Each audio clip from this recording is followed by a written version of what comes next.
Hello, good morning. शुभ सकाळ सगळ्यांचे. खूप स्वागत आहे आपल्या छानशा व्हिडिओमध्ये. आज आपल्याला बनवायचं आहे सोयाबीन चिल्ली. त्याच्यासाठी हे सोयाबीन थोडंसं मी भिजत घातलं होतं, पाणी काढून घेतलं, स्वच्छ धुवून घेतलं आणि पुन्हा मी आता कढईमध्ये थोडं पाणी घालून थोडंसं चवीनुसार मीठ घालून आपल्याला शिजवून घ्यायचं आहे. मीठ थोडंच टाकलेलं आहे, जास्त टाकायचं नाही आहे इथे आपल्याला. आणि मीठ टाकल्यानंतर ते थोडंसं 5-10 मिनटं आपल्याला चांगलं शिजवून घेतलेलं आहे. त्याच्यानंतर ते पण गार करून आपल्याला त्यातलं सगळं आता पाणी काढून घ्यायचं आहे. तर इथं मी पाणी वगैरे काढून घेतलं आणि त्याच्यानंतर कांदा आणि शिमला मिर्च, हिरवी मिरची, अद्रक लसूण पेस्ट एवढं सगळं साहित्य घेतलेलं आहे. आणि आता बाकीचं पण टाकूयात. तरी सर्वप्रथम कढई इथं मी ठेवलेली होती गॅसवरती गरम करायला आणि त्याच्यात तेल टाकून घेतलं 2 ते 3 चम्मच.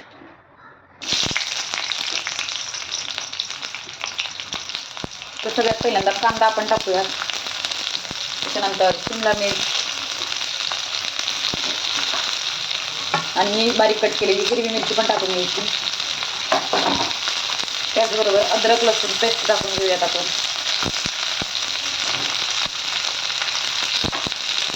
आता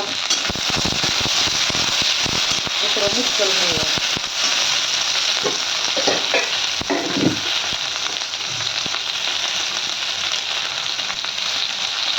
चवीनुसार मीठ टाकून घ्यायचं आहे आपल्याला, कारण आपण ह्याच्या आधी पण मीठ टाकलं होतं सोयाबीन शिजताना, त्याच्यामुळे ते जास्त मीठ टाकायचं नाही. हे आपल्याला जास्त शिजून घ्यायचं नाही, हलका हलकं शिजून घेतलं. त्याच्यानंतर आपल्याला सोयाबीन टाकून घ्यायचं आहे.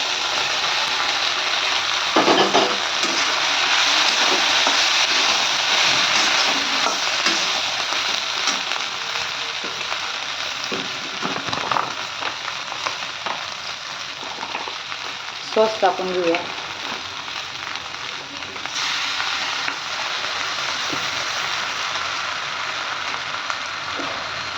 सोया सॉस टाकून घेऊया आणि आता मिक्स करूया. खूप साधी सोपी ही रेसिपी आहे, नक्की तुम्ही ट्राय करा. आणि एकदम हेल्दी आहे. तुमच्या घरातील कोणी जास्त प्रोटीनचे वगैरे पदार्थ खात असेल, म्हणजे जिमला वगैरे जात असेल, तर त्यांच्यासाठी ही नक्की ट्राय करा. आणि हेल्दी पण आहे.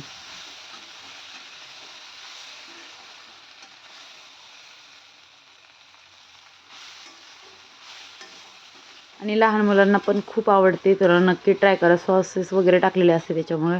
आणि नंतर अजून तुम्ही खाताना पण टाकू शकता, पण मी ते नाही टाकलेले. आणि मस्तपैकी रेडी झालेली आहे. कशी वाटली ही रेसिपी कमेंट बॉक्समध्ये सांगायला विसरू नका. नवीन असेल तर चॅनलला सबस्क्राईब करा, पूर्ण व्हिडिओ नक्की पहा. आणि फेसबुकवर पाहत असाल तर फॉलो करायला पण विसरू नका. धन्यवाद.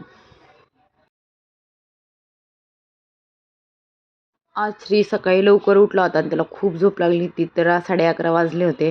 आणि तो बाहेरून आला त्याच्या पप्पाच्या गाडीवरून आणि आल्यानंतर किचनमध्ये माझ्यापाशी येऊन उभा राहिला. मला वाटलं असंच रडतोय. मी स्वयंपाक करत होते आणि तेवढ्यात त्याला एवढी झोप लागली होती. ह्यांनी पटकन नंतर उचललं. तो बसल्या जागी तिथं झोपत होता.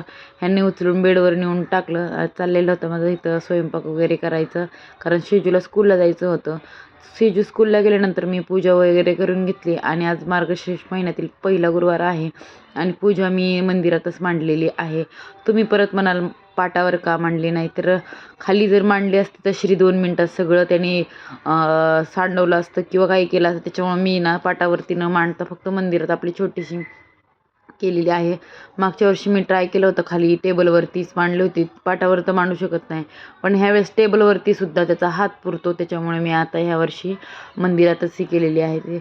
आणि जर तो लहान आहे तोपर्यंत तर मला असंच काहीतरी गोष्टी ॲडजस्ट करावं लागतात. तर तुम्ही पण समजू शकता काही माझ्या गोष्टी. तर चला, कशी वाटली पूजा ते पण नक्की कमेंट बॉक्समध्ये सांगायला विसरू नका. आणि तुम्ही पण केली असेल तर नक्की कमेंटमध्ये सांगा की तुमच्या पण इथं केलेले आहे. ह्या वर्षी मार्गशीर्ष महिन्यातील फक्त 4 गुरुवारच आहेत, तर पूर्ण व्हिडिओ नक्की पहा. रोज संध्याकाळी श्रीला थोडंसं बाहेर घेऊन जात असते, तर गेले तरी बाहेर तो इतका इकडे तिकडे पळतो, 1 मिनिटसुद्धा मला थांबवून देत नाही. त्याच्या मागंच राहावं लागतं. नाहीतर तो खालचे दगडं पण उचलून तोंडात वगैरे घालतो, भीती वाटते. आणि तो मला दिसलं तर जास्त येड्यावानी करतो. त्याच्यामुळे त्याच्यावर लक्ष ठेवावं लागतं आणि असं चालू असतं आमचं. चला, कसं वाटते व्हिडिओ कमेंटमध्ये नक्की नक्की सांगत जा. तुम्ही सांगत नाहीत. तुम्ही व्हिडिओ पाहिला असेल आणि तुम्हाला कमेंट जर करायची असेल, फक्त हाय जरी केलं तरी कळेल मला कोणी कोणी व्हिडिओ पाहतं ते. हिंदवीला. हिंदवी कुठे आहे? हिंदवी. श्री हिंदवी कुठे आहे? चल बाळा, चल हिंदवीकडे चल. हिंदवी. ओ हिंदवी आली. हिंदवी आली. हिंदवी तू म्हण ना हिंदवी. Shri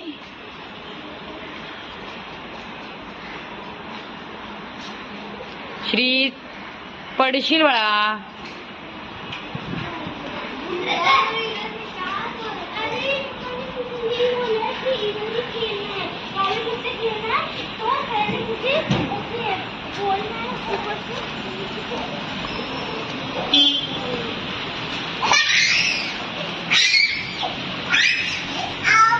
ouch ouch.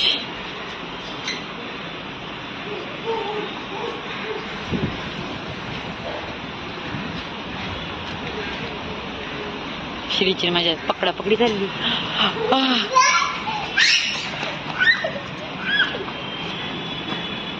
चल हिंदवीकडे. हिंदवीकडे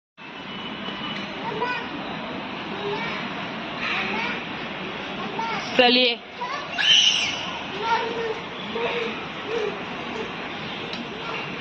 श्री तू काय केलं? अग दीदी आली. दीदी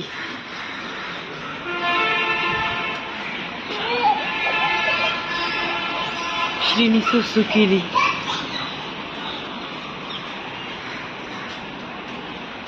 श्री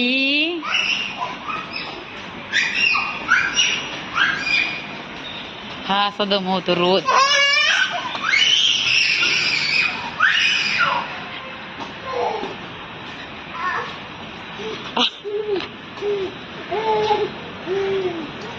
अहो दीदी. दीदी आली. दीदी. दीदी बरं खेळ.